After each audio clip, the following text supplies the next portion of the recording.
स्वागत है दोस्तों आप सभी लोग का ब्रह्मास्त्र सीरीज के तीसरे लेक्चर में। आज के इस वीडियो के अंदर मैं यहाँ पर प्रबोध मॉडल पेपर सेट 3 जो है वो कंप्लीट कराने वाला हूँ। एंड जैसे कि आपको पता है मैं 30 मिनट के अंदर कंप्लीट कराता हूँ, बट ये जो वीडियो है वो लगभग यहाँ पर 15 मिनट या 20 मिनट की ही होने वाली है, क्योंकि इसमें बहुत सारी चीज़ें मैं छोड़ने वाला हूँ जो कि 2 सेट में ऑलरेडी हमने कर रखा है। एंड इसमें बहुत सारी चीज़ें ऐसी होती है जैसे यहाँ पर अपठित गद्यांश हो गया, काव्यांश हो गया, निबंध हो गया, फीचर हो गया, आलेख हो गया। ये चीज़ें जो होती है उसके फॉर्मेट का खेल होता है, उसके ऊपर मैंने अलग से वीडियो बना रखा है। अगर आपने नहीं देखा है तो आप जाके देख लेना। एंड उसको देखने के बाद ये सारी चीज़ें कंप्लीट हो जाएगी। तो यहाँ पर मैं क्या क्या बताने वाला हूँ, यहाँ पर जो आंसर क्वेश्चन है वो मैं आपको बताऊंगा, यहाँ पर जो व्याकरण हो गया एंड कुछ चीज़ें जो कि संचार माध्यम से रिलेटेड होती है वो चीज़ें मैं आपको बताने वाला हूँ। बाकी सारी चीज़ें मैं स्किप करूंगा, इसलिए ये वीडियो बहुत ही कम टाइम का होने वाला है और वैसे भी टाइम हमारे पास कम है, तो जल्दी जल्दी मैं सारी चीज़ें बता देता हूँ। इससे पहले मैंने बहुत सारे वीडियो जो है वो बना रखे हैं, अगर आपने नहीं देखा है तो सारे टॉपिक पर वीडियो आपको मिल जाएगी हमारे प्ले लिस्ट में, आप जाके देख सकते हो। एंड चलो यहाँ पर स्टार्ट कर दे। सबसे पहले यहाँ पर आपको मिलता है अपठित गद्यांश का बयान, जो कि मैं स्किप कर रहा हूँ, जिसको मैंने बताया आपको पहले क्वेश्चन वगैरह पढ़ना है, उसके बाद यहाँ पर सॉल्व करना है। इसके ऊपर अलग से वीडियो बनी हुई है, तो आप जाके देख लेना। एंड देख लिया है तो आप इसे प्रैक्टिस कर लेना। एंड हाँ, यहाँ पर मैं छोड़ो इसका मतलब ये नहीं कि आप ही छोड़ोगे। और हाँ, इस वीडियो को आप लोग 1.5x में देखना या 2x पे देखना, टाइम बहुत ही कम है हमारे पास, तो आप स्पीड में देखना। एंड देखो ये सारी चीज़ें मैं छोड़ने वाला हूँ, तो आप अच्छे से इसे पढ़ लेना सारी चीज़ें। एंड इसके बाद चलो मैं यहाँ पर स्टार्ट लेता हूँ। ये जो खंड हमारा खा है वहाँ से मैं स्टार्ट करने वाला हूँ आपको पढ़ाना, और इसे अच्छे से मैं एक्सप्लेन कर लेता हूँ। और यहाँ पर सिर्फ एक एक लाइन में पढ़ के नहीं सुनाने वाला हूँ, यहाँ पर जितनी भी चीज़ें हैं वो मैं आपको अच्छे से सरल शब्दों में बताऊंगा, ताकि आपको सिर्फ समझ में आए और पढ़ोगे तो आपको याद तो हो ही जाएगी ये सारी चीज़ें। देखो सबसे पहले यहाँ पास क्वेश्चन पूछा है, कविता में बीम और क्या है छंद का महत्व आपको बताना है। यहाँ पर हाईलाइट करता हूँ, कविता में जो बीम है उस और जो छंद है उसका महत्व आपको बताना है। तो सबसे पहले ये हमें जानना होगा कि ये जो बीम होता है और ये छंद होता है उसका मतलब क्या होता है। देखो ये जो बीम होता है ना, उसका मतलब होता है ऐसे चीज़ें जिसे हम सेंस कर पाते हैं, अनुभव कर पाते हैं, वो चीज़ें बीम होती है। आपको पता है कि बहुत सारे टाइप की कविताएं होती हैं, कुछ टाइप का ऐसी होती है जिसे हम पढ़ते हैं जब कविता को तो हमें क्या है खुशी फील होती है, कुछ ऐसी होती है जिसमें दुखी फील होता है, कुछ ऐसी होती है जिसे पढ़ने के बाद हमें गुस्सा आता है या बहुत सारे भाव में उत्पन्न होता है। वो जो भाव उत्पन्न करता है ना वो यहाँ पर बीम करता है। यही चीज़ें इंद्रियां मतलब कि सेंसर चीज़ें होती है, इसे इंद्रिया को इंग्लिश में सेंसर कहते हैं, ठीक है। तो ये चीज़ें अपनी बीम हो जाती है। सेकंड यहाँ पर छंद है। छंद क्या करता है, कविता को लय देने का काम करती है, उसे पढ़ने में जो हमें अच्छा फील होता है ना, मतलब एकदम जमता है सेंटेंस, वो चीज़ का काम करते हैं यहाँ पर छंद। तो इन दोनों का मतलब आप लोगों ने समझ आ चुका होगा। अब मैं आपका इसका वो बता देता हूँ कि इसे लिखना कैसे है और इसका महत्व क्या है वो आपको बता देता हूँ। सबसे पहले आपको क्या करना है, इसे 3 पैराग्राफ में आपको बनाना है। सबसे पहला पैराग्राफ में आपको इन दोनों का मतलब बता देना कि कविता में इन दोनों का बहुत ज़्यादा बड़ा महत्व होता है। फिर आपको बताना है बीम जो होता है वो क्या होता है, भाव इंद्रियों की सहायता से क्या पढ़ने में सहायक होता है, सिद्ध होता है, यही चीज़ आपको लिखनी है। और छंद जो है कविता में आंतरिक लय होता है, ठीक है, ये आप लिख लेना। एंड आपको 2 पॉइंट और बनाना है। सबसे पहले आपको जो बीम है वो आपको लिख लेना है, एंड बीम लिखने के बाद आपको डेश डालना है, एंड उसके बारे में 2 लाइन आपको लिख लेना है। फिर आपको यहाँ पर छंद डालना है और छंद डालने के बाद भी उसके बारे में 2 लाइन आपको लिख लेना है। क्या क्या लिखना है, सबसे पहले बीम में आपको लिख लेना है कि बहुत ज़्यादा इंपॉर्टेंट होता है और ये जो है इंपॉर्टेंट प्ले करता है अपना मतलब एक तरह से विषय में। और ये क्या करता है, किसी भी जो है कविता वगैरह पढ़ने वढ़ने से हमें कुछ भाव उत्पन्न होता है, वही जो भाव वगैरह होता है ना वही क्या होता है एक तरह से मतलब जो भी उभरता है भाव, मतलब जैसे हम पढ़ते हैं तो हमारे मन में क्या है कुछ चित्र उत्पन्न होने लगता है, उसके रिलेटेड हम सोचने लगते हैं हमारे मन में, जैसे पढ़ते हैं वो चित्र हमारे मन में बनने लगता है, वो चीज़ें मतलब भाव उत्पन्न जो करती है वो बीम होती है। तो आपको यही चीज़ें लिख लेनी है। एंड छंद में वही चीज़ें आपको लिखनी है कि आंतरिक लय होता है और ये जो छंद है कविता में क्या आवश्यक तत्व होता है, और इसके बारे में आपको 2-3 लाइन आपको लिखना है, ज़्यादा नहीं लिखना है, 3 नंबर का है तो आपको मिल जाएगा। एंड आई होप ये जो क्वेश्चन है वो समझ में आ चुका होगा। एंड बढ़ते हैं नेक्स्ट क्वेश्चन में। नेक्स्ट क्वेश्चन यहाँ पर क्या पूछा है मैं आपको बता देता हूँ। मैं आपको सिर्फ यहाँ पर समझा रहा हूँ और आप मॉडल पेपर खोल के बैठ जाओ, और अगर नहीं है आपके पास मॉडल पेपर तो आप इसे बस सुनो अच्छे से, आपका ये क्लियर हो जाएगा। और इसे एक बार रीड कर लेना। इसका PDF मैंने टेलीग्राम में अपलोड कर दिया है, एंड ये वाला स्लाइड है वो भी मैं अपलोड कर दूंगा, तो आप अच्छे से इसे रीड करना, सारी चीज़ें एक भी चीज़ स्किप नहीं करनी है। मैं यहाँ पर स्किप कर रहा हूँ क्योंकि टाइम हमारे पास कम है, सारी चीज़ मैं आपको बता देता हूँ। तो यहाँ पर नेक्स्ट क्वेश्चन यहाँ पर क्या है, नाटक लेखन में जो शब्द है उसकी भूमिका क्या होती है। देखो पिछले 2 सेट में हमने पढ़ा था नाटक के बारे में। नाटक क्या होता है, कुछ भी ऐसी स्टोरी जिसे हम लोग करके दिखाते हैं, परफॉर्म करके दिखाते हैं, वो नाटक होती है। लेकिन वही नाटक लेखन क्या होती है, वो स्टोरी जिसे करके नहीं बल्कि लिख के दिखाया जाता है, मतलब लिखे हुए फॉर्म में होता है, वो होता है अपना नाटक लेखन होता है। इसमें शब्द की बहुत ही ज़्यादा बड़ी भूमिका होती है। मतलब आप सोच सकते हो कि अगर कुछ भी चीज़ हम लिखते हैं उसमें शब्द अगर यूज़ नहीं होता है तो वो लिखा हुआ ही नहीं कहलाता है। तो यहाँ पर वही है कि देखो शब्द क्या है नाटक में बहुत ज़्यादा महत्वपूर्ण अंग होता है, ठीक है। एंड यहाँ पर आपको ये लिखना है कि शब्द के बिना जो है लेखा की कल्पना भी नहीं की जा सकती है। यार सिंपल सी बात है, अगर शब्द नहीं हुआ तो लिखा ही नहीं जाता कुछ भी चीज़ें, मतलब बिना शब्द के कुछ चीज़ लिखा ही नहीं जा सकता है। तो वही आपको बताना है। उसके बाद आपको ये बताना है कि ये जो है नाटक वगैरह हो गया, इसमें बहुत ही ज़्यादा महत्वपूर्ण भूमिका निकालता है। इसमें बहुत ही अच्छे तरीके से इसे जो नाटककार है वो यूज़ करते हैं अच्छे से। एंड वही चीज़ आपको लिखना है। इसे पढ़ने के बाद हमें बहुत ही अच्छे अच्छे भाव यहाँ उत्पन्न होते हैं और पूरी स्टोरी हमें समझ में आ जाती है। जैसे पढ़ते हैं हमारे मन में क्या है चित्र उत्पन्न होने लगते हैं, यहाँ भी छंद बीम जो है वो काम करता है। तो वही सारी चीज़ें आपको यहाँ पर लिखनी है। एंड आई होप आपको ये भी समझ में आ चुका होगा। आप देख सकते हो सारी चीज़ें रीड कर सकते हो। एंड इसके नेक्स्ट को यहाँ पर जो क्वेश्चन है वो यहाँ पर सुने, विकसित एवं आत्मनिर्भर भारत पर फीचर आपको लिखना है। एंड इसके बाद है आलेख है। तो देखो फीचर और आलेख का जैसे मैंने बोला था कि इसके ऊपर मतलब अभी मैं नहीं बताऊंगा, इसके ऊपर मैंने पहले डिटेल वीडियो बना रखा है, आप जाकर देख सकते हो। वैसे मैं थोड़ा सा एक्सप्लेन कर देता हूँ इसके बारे में कि आपको क्या क्या लिखना होगा अगर आता है तो। देखो विकसित और आत्मनिर्भर भारत में आपको क्या लिखना है।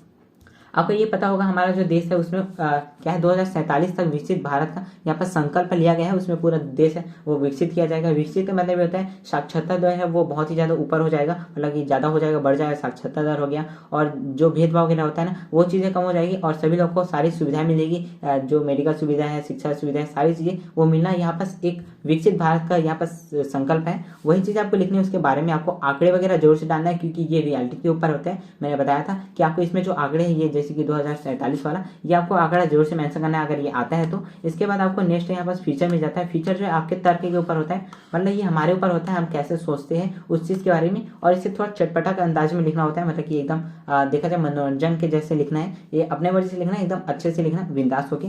ये चीज़ें मैं प्रीफर करूँगा आप यही चीज़ें लिखना, मतलब फीचर ही लिखना। आलेख से बेटर होता है फीचर क्योंकि इसे हम अपने मर्जी से बना सकते हैं। और जो फीचर उसमें आपको आंकड़े वगैरह डालना होता है तो थोड़ा सा टफ जा सकता है, बट ये जो मतलब सॉरी हाँ फीचर में और ये जो आलेख है वो आपको बनाना है, ये बहुत ज़्यादा इजी होता है। इसमें टॉपिक आप देख सकते हो बच्चे के क्या है बच्चे के व्यक्तित्व का विकास, मतलब कि जो मैच्योरेशन वाला होता है ना पार्ट, वो यहाँ पर बताना है कि कैसे मैच्योर किया जाता है बच्चों को, कैसे यहाँ पर अच्छा वो सिखाया जाता है, सीख वगैरह सिखाया जाता है, कैसे अनुशासित उसे बनाया जाता है। वो चीज़ आप खुद ही लिख सकते हो। इसमें पोशाक वगैरह आ जाता है, शिक्षा हो गया, ये सारी चीज़ें। और पारिवारिक जो वातावरण भी बहुत ज़्यादा यहाँ पर योगदान करता है। दोस्त वगैरह भी बहुत ज़्यादा इंपॉर्टेंट यहाँ पर भूमिका निभाते हैं। अगर एक इंसान को अच्छा बनना है, अच्छा स्वभाव वगैरह चाहिए तो इसे अच्छे दोस्तों के साथ रहना चाहिए, अच्छे मित्र का चुनाव करना चाहिए। ये चीज़ आपको यहाँ पर लिखनी है। एंड नेक्स्ट क्वेश्चन की तरफ आगे बढ़ते हैं हम लोग। अगला यहाँ पर क्वेश्चन जो दिया है अगला पेज में, एक सेकंड मैं यहाँ पर जूम कर लेता हूँ सारी चीज़ें। नेक्स्ट यहाँ पर जो क्वेश्चन दिया हुआ है ये संचार माध्यम के ऊपर है। एंड बहुत लोग बोल रहे थे संचार माध्यम के ऊपर भी वीडियो बनाओ, और देखो इसके ऊपर वीडियो बनाना थोड़ा सा मेरे लिए टफ जा सकता है, मतलब कि काफ़ी टाइम लगेगा।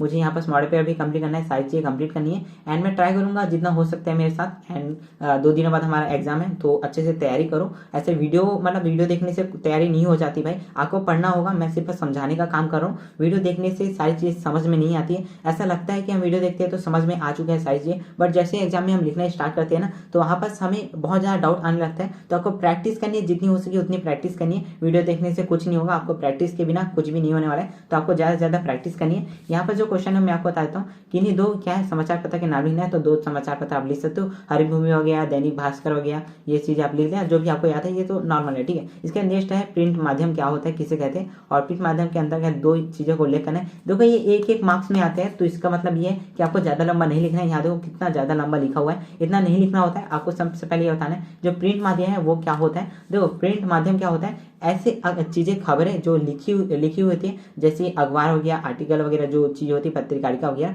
वो चीज़ें आ जाती हैं। मतलब लिखे हुए जो न्यूज़ वगैरह होती है ना वो यहाँ पर आ जाता है प्रिंट माध्यम के अंदर। तो लिखना छपाई वाली संचार माध्यम जो होती है प्रिंट मीडिया कहलाती है। और उसके एग्जाम्पल आपको समाचार पत्र हो गया, पत्रिकाएं होगी, ये आपको लिखना है। बस आपको इतना ही लिखना है, ये चीज़ें एक्सप्लेन नहीं करनी है। ये एक्सप्लेन इसलिए किया गया है ताकि ये लंबे मार्क्स में आता है तो बन जाए, बट मैं आपको बताऊँ तो ये 1 ही मार्क्स में आने वाले हैं, तो आपको लंबा वगैरह नहीं लिखना है, छोटा ही लिखना है, आपका हो जाएगा। इसके बाद नेक्स्ट यहाँ पर क्वेश्चन मैं आपको दिखा देता हूँ। नेक्स्ट क्वेश्चन यहाँ पर क्या दिया हुआ है। नेक्स्ट हमारा क्वेश्चन दिया हुआ है कि ये जो जनसंचार के कोई यहाँ पर कार्य बताना है, 2 कार्य हमें बताना है। तो अब 2 कार्य यहाँ पे कोई से भी जो आपको पसंद आ रहा है वो आप यहाँ से कर सकते हो। जैसे कि यहाँ पर से लोगों के क्या है सुझाव देना हो गया, आर्थिक सहायता यहाँ पर विकास प्रबंधन हो गया, सूचना देना और शिक्षा करना हो गया, शिक्षित करना हो गया, राजनीतिक मार्गदर्शन एवं क्या है सुधार प्रदान करना हो गया। इनमें से 2 आपको लिख लेना है। एंड वैसे 1 मार्क्स में है तो 2 आएंगे ही, ठीक है। आपको 2 यहाँ पर याद कर लेना है, वो हो जाएगा। इसके बाद नेक्स्ट यहाँ पर मैं आपको बता देता हूँ। नेक्स्ट यहाँ पर जो दिया हुआ है वो क्वेश्चन यहाँ पर दिया हुआ है। क्वेश्चन है यहाँ पर फोनी, जो उससे क्या तात्पर्य होता है। देखो आपने न्यूज़ वगैरह में अक्सर ये चीज़ें देखी होगी कि क्या होता है ना न्यूज़ में कि जैसे लाइव चल रहा होता है न्यूज़ वगैरह, तो उसमें जो एंकर होते हैं ना कहीं घटना स्थल पर होते हैं तो डायरेक्ट लाइव में जुड़ जाते हैं और बात करने लगते हैं। जिस माध्यम से बात करते हैं ना वही यहाँ पर फोन इन का माध्यम कहलाता है। मतलब इसमें क्या है आप लिख सकते हो, इसके अंदर क्या होता है, एंकर जो होता है, रिपोर्टर जो होता है, फोन पर बात करते हैं, सूचना जो है दर्शक को पहुंचाते हैं, और ये जो है लाइव घटना जो होता है वहाँ पर स्थल पे घटना उपस्थित जो होते हैं वही चीज़ है। मतलब कि एकदम लाइव यहाँ पर जो कनेक्ट करते हैं ना, लाइव के साथ साथ जो बात करने वाली चीज़ें वही यहाँ पर आ जाती है। फोन इन का मतलब यही होता है। तो आपको ये भी समझ में आ चुका होगा। नेक्स्ट यहाँ पर जो क्वेश्चन दिया हुआ है, क्वेश्चन यहाँ पर है अपना आवेदन पत्र का। तो आवेदन पत्र दो टाइप के आते हैं, मैंने जैसे आपको बता रखा है पहले ही। एक होता है प्रति वाला और एक होता है अपना सेवा बीम वाला। तो आपको हमेशा जो है लिखना चाहिए ये सेवा में वाला है, क्योंकि ये काफ़ी ज़्यादा ईजी होता है। इसके मुकाबले ये थोड़ा सा टफ होता है, ये ईजी होता है। तो आप ये वाला प्रेफर करना, मतलब यही चीज़ें आपको लिखनी चाहिए मेरे ख्याल से। मैं तो यही लिखने वाला हूँ जब भी आएगा तो। एंड यहाँ पर मैं आपको थोड़ी चीज़ें एक बात चीज़ बता देता हूँ। मुझे किसी ने कमेंट किया था कि यहाँ पर पैटर्न में थोड़ी सी गलती आपने जो बताई थी। यहाँ पर जो पार्थी लिखते हैं हम लोग या भौतिक लिखते हैं, जो भी लिखते हैं वो यहाँ पर लेफ्ट साइड में होना चाहिए, ऐसा उन्होंने बोला था। तो मैं आपको बता दूं ये जो है मैंने जब चेक किया तो पता चला ये जो है मतलब लेफ्ट साइड में लिखने वाला वो सीबीएसई का पैटर्न है, हमारे सीजी बोर्ड का पैटर्न नहीं है। एंड अगर आप चाहोगे तो लिख सकते हो, कोई दिक्कत नहीं होने वाली है। बट मैं बोलूँगा आपको इस साइड में लिखना है, इस साइड में आपको डेट लिखना है, दिनांक लिखना है। इससे काफ़ी अच्छा ये दिखने में लगता है और चेक करने में भी काफ़ी अच्छा लगेगा। हम पहले से लिखते आ रहे हैं तो हम कंफ्यूज नहीं होना है। आप इस साइड लिखते हो फिर भी नंबर मिलेंगे, इस साइड लिखते हो फिर भी नंबर मिलेंगे। मैं सोचा कि ये बता देता हूँ आपको, तो आप कैसे भी लिख सकते हो, आपको नंबर मिलेंगे ही मिलेंगे। एंड नेक्स्ट क्वेश्चन मैं आपको बता देता हूँ। यहाँ पर इंपॉर्टेंट क्वेश्चन मैंने बता रखे हैं। एंड वैसे इंपॉर्टेंट क्वेश्चन जरूरी नहीं है हिंदी में आए या ना आए, क्योंकि इसमें यार हिंदी है तो आपके अपने मर्जी से लिंक होता है, जो आपके में भाव है वो चीज़ आपको यहाँ पर बतानी होती है। तो जैसे भी टॉपिक है आप बता सकते हो। नेक्स्ट क्वेश्चन की ओर चलो हम बढ़ते हैं आगे। नेक्स्ट क्वेश्चन यहाँ पर क्या दिया हुआ है, यहाँ पर निबंध का दिया हुआ है। देखो निबंध को मैं आपको बता देता हूँ, निबंध कैसा भी हो, यहाँ पर जितने भी यहाँ पर टॉपिक दिए ना इनमें से मुझे कोई भी इंपॉर्टेंट नहीं लगा है। मैं आपको बताऊँ, अगर मैं जब इसे पढ़ा था मुझे इनमें से कोई भी एक भी इंपॉर्टेंट नहीं लगा है। इसमें दो तीन चीज़ें इंपॉर्टेंट है, जैसे कि एक पेड़ माँ के नाम हो गया, यहाँ पर महंगाई वाली समस्या हो गई, यहाँ पर और दो तीन चीज़ें हैं जैसे कि साइबर अपराध वगैरह हो गया, ये चीज़ें इंपॉर्टेंट है। एंड यहाँ पर बहुत लोग बोलेंगे कि क्या साइंस वाला जो है वो इंपॉर्टेंट है कि नहीं। तो देखो इंग्लिश में ये आ चुका है तो इसका मतलब ये है कि बहुत ही कम चांस है कि ये हिंदी में भी है, क्योंकि ये देखो 10th क्लास हो गया और 12th क्लास हो गया, दोनों का पैटर्न यार यहाँ पर मैच करता है। जो 10th में आया है वो 12th में आने का चांस बहुत ही कम होता है, ये आपको याद रखना है। ये दोनों ही अलग क्लास होती है, बट सीजी बोर्ड में कनेक्ट होता है। जो चेकर होते हैं ना, मतलब जो एग्जामिनर होते हैं जो क्वेश्चन छापते हैं वो एक ही साथ यहाँ पर एक ही क्वेश्चन बैंक से छापते हैं। तो ये पैटर्न यहाँ पर मैनर रखता है, जो 10th में आया वो नहीं आएगा, और जो इंग्लिश में आया वो भी हिंदी में आने का बहुत ही कम चांस होता है। तो आपको जो नहीं आया वही करना है, जैसे कि यहाँ पर मैंने बताया एक पे माँ के नाम हो गया, साइबर अपराध हो गया, महंगाई होगी, ये आपको करना है। एंड देखो मैं आपको बता दूँ कोई से भी टॉपिक आप खुद ही बना सकते हो, इसमें कोई ज़्यादा दिक्कत नहीं होता है। हिंदी वाला है, आपको सिर्फ यहाँ पर जो पॉइंट होता है ना वो आपको याद रखना है, देन उसके बाद ये सारी चीज़ आप एक्सप्लेन कर सकते हो। बट मैं बोलूँगा एक बार जो भी आपको इंपॉर्टेंट लग रहा है वो एक बार रीड कर लो, ऐसा नहीं मैं जो बोल रहा हूँ वही आएगा, आपको मैं सिर्फ बता रहा हूँ, गाइडेंस दे रहा हूँ यहाँ पर, और बाकी चीज़ आपको खुद ही करनी है। तो यहाँ पर जो निबंध है मैं वहाँ पर स्किप करता हूँ जितने भी निबंध है। एंड इसके बाद यहाँ पर स्टार्ट करते हैं ये जो खंड ग है, ठीक है।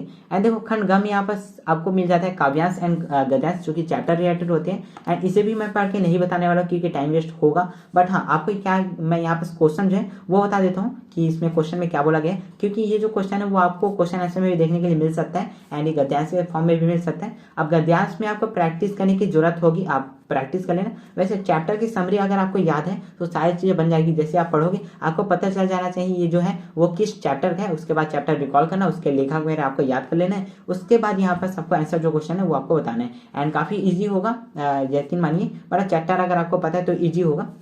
यहाँ पर जो क्वेश्चन है वहाँ पर क्या है, मैं फूट पड़ा तुम कहे छंद बनाना, मतलब कि क्या है बनाना, काव्य पंक्ति में क्या आशा है। तो यहाँ पर देखो जो कवि है ना, मतलब ये चैप्टर 1 का है, तो यहाँ पर कवि ये बोल रहे हैं कि क्या है, कवि बोल रहे हैं कि जब वो रोते हैं, मतलब जब दुखी होते हैं तो वो क्या है, जब लिखते हैं जो दुखी हुए जो भाव है वो पेन कॉपी में लिखते हैं, तो लोग बोलते हैं कि तुम छंद बना रहे हो, कुछ कविताएं बना रहे हो, ऐसा बोलते हैं। लेकिन ये चीज़ें वो है अपने भाव को प्रकट कर रहे हैं कि वो दुखी है उस चीज़ को, एंड वही चीज़ आपको लिखनी है। एंड नेक्स्ट यहाँ पास है छंद बनाना, और ऐसे क्या मतलब है, तो वही चीज़ें मैंने जैसे कि यहाँ पास बताई है, जो भी भाव का मतलब कवि के मन में आ रहे हैं वो पेन कॉपी में लिखते हैं, और उसे जो लोग हैं पढ़ते हैं तो उन्हें लगता है कि ये कविता है, ये छंद है। तो छंद जो है ये व्याकरण के अंदर आ जाती है, जो कि कविता को लय देने का काम करती है, जैसे मैंने आपको बताया हुआ है। तो वो चीज़ आपको लिखनी है। एंड लास्ट में यहाँ पर जो क्वेश्चन है वो दिया है, कवि क्यों चाहता है कि जो लोग हैं उसे कवि ना माने। तो ऐसे इसलिए क्योंकि ये जो है अपने प्रीतम जो है मतलब कि प्रेमी जिनसे ये प्रेम करते हैं उनके बारे में ये बताते हैं कि ये बहुत ज़्यादा उनसे प्रेम करते हैं और उस चीज़ को भाव को अपना प्रकट करते हैं कॉपी में लिख के ये सारी कविता के माध्यम से। तो वो बोलते हैं कि मैं सिर्फ अपने भाव को प्रकट कर रहा हूँ, मैं कोई कवि नहीं हूँ, मुझे कवि मत मानो, मैं अपने भाव के ही प्रकट करूँ। ये चीज़ें उन्होंने बोली है अपने कविता के अंदर, तो वो चीज़ आपको लिखनी है। एंड यहाँ पर से एक और क्वेश्चन है जो कि यहाँ पर से कवि संसार को किस प्रकार के संदेश देना चाहता है। तो कवि जो है संसार को ये प्रकार के मतलब यहाँ पर आप पढ़ सकते हो, ज़्यादा लंबा नहीं लिखना होता है, आपको ये याद रखना है, एक एक नंबर के होते हैं। तो यहाँ पर जो भी सीख देना चाहते हैं वो ये है कि देखो क्या है, झूम उठे लहर उठे मतलब कि प्रसन्न हो गया। अपनी जो लाइफ है ना वो बहुत ही बिंदास जीनी चाहिए, एकदम अच्छे से जीनी चाहिए, एकदम प्रसन्न होकर जीनी चाहिए, कोई भी टेंशन नहीं लेनी चाहिए, किसी पे आश्रित नहीं होना चाहिए। जैसे ये जो कवि में कविता में जो कवि हैं वो अपने प्रेमिका के ऊपर एक तरह से आश्रित है समझो, उसके कारण वो कमजोर फील करते हैं, वो खुद ही सारे काम जो है मतलब इस तरह से वो अपने आप को बहुत ज़्यादा कमजोर फील करते हैं। वो चीज़ आपको यहाँ पर मेंशन करनी है, वो काफ़ी अच्छी लाइनें हैं तो आप आंसर कर सकते हो। एंड ये भी कंप्लीट होता है। एंड चलो आगे बढ़ते हैं। आगे यहाँ पर एक और आपको काव्य मिलता है एंड काव्य भी मैं पढ़ के नहीं सुनाऊंगा क्योंकि टाइम वेस्ट होने वाला है। इसमें भी आपको ये जो क्वेश्चन वगैरह है ना वो आपको पढ़ लेना है एंड ये इजी है। इसमें हाँ देखो इसमें आपको जो है ग्रामर पूछा जा सकता है एंड ग्रामर के रिलेटेड भी क्वेश्चन आने वाले मैं आपको आगे बताता हूँ। देखो ठीक है, इसमें अलंकार वगैरह पूछा जा सकता है, तो इसके ऊपर मैं आपको अलग से वीडियो बनाने का सोच रहा हूँ। वैसे मैं देखता हूँ अगर बनता है तो मैं ट्राई करता हूँ। वैसे मॉडल पेपर जितने भी ग्रामर वगैरह वो आपको अच्छे से कर लेना है। एंड यहाँ पर एक और है जो कि भाई टेढ़ा हो चुका है, मैं समझ नहीं पा रहा हूँ, एक सेकंड मेरे को मोबाइल टेढ़ा करना पड़ेगा।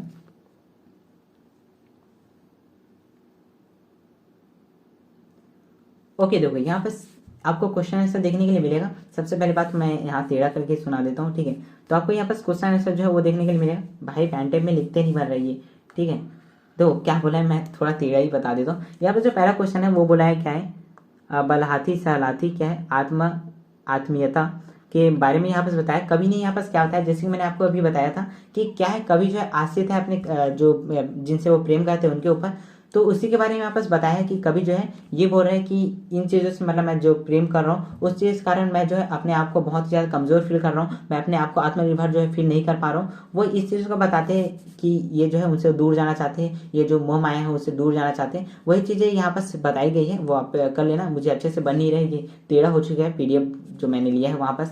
एंड नेक्स्ट यहाँ पर क्वेश्चन है रस का क्या है, अक्षर जो है पात्र वगैरह क्या क्या है। भाई मेरे को अच्छे से दिख नहीं रहा है ये सारी चीज़ें, एक सेकेंड, सॉरी थोड़ा सा इशू हो रहा है इसके बारे में। नेक्स्ट यहाँ पर से रस का जो अक्षर पात्र है वो यहाँ पर बताना है। आप इसे रीड कर लेना, मुझे अच्छे से बन नहीं रहे। एंड वैसे ये चीज़ें इंपॉर्टेंट मुझे नहीं लगे, बट आप एक बार रीड कर लेना, ये काफ़ी अच्छी बात है, मतलब रीड करना तो जरूरी है। हिंदी है तो आप अपने वजह से बना सकते हो सारी चीज़ें, आपको रीड करनी है, याद करने की जरूरत नहीं है, आपको समझना है सारी चीज़ें। एंड यहाँ पर नेक्स्ट जो क्वेश्चन है वो नेक्स्ट क्वेश्चन यहाँ पर क्या बोल रहे हैं, यहाँ पर यार कैमरा भी नहीं रहा है, मतलब क्या ही हो रहा है मेरे साथ, ठीक है। यहाँ पर शायद शब्द के बारे में बताए हुए हैं, मुझे अच्छे से क्लियर नहीं दिख रहे हैं। तो आपको ये जो क्वेश्चन है ना, ये जो थर्ड क्वेश्चन है ये बोल रहा है कि जो भाषा है वो सरल होना चाहिए। जो भी कविताएं वगैरह लिखते हैं उसमें सरल भाषा का यूज़ करना चाहिए, जिससे जो भी पढ़ने वाला है सुनने वाला है वो अच्छे से समझ पाए। ऐसे कठिन वर्ड यूज़ नहीं करने चाहिए, वही चीज़ें हैं। और जो सरल शब्द है वो जो कविता है उसे बहुत ही ज़्यादा अच्छा बना देता है। क्या है, सहुलियता जो है वो देता है, प्रदान करता है, मतलब कि एक तरह से लचीलापन देता है। तो वो चीज़ आपको मेंशन करनी है। इसके बाद आपको फिर से यहाँ पर गद्यांश देखने को मिलेगा और ये जो गद्यांश है वो आप रीड कर लेना। एंड मैं आगे बढ़ता हूँ जो भी चीज़ें। एंड इसके बाद चलो आ चुका है भाई, मतलब सिंपल आ चुका है वापस से।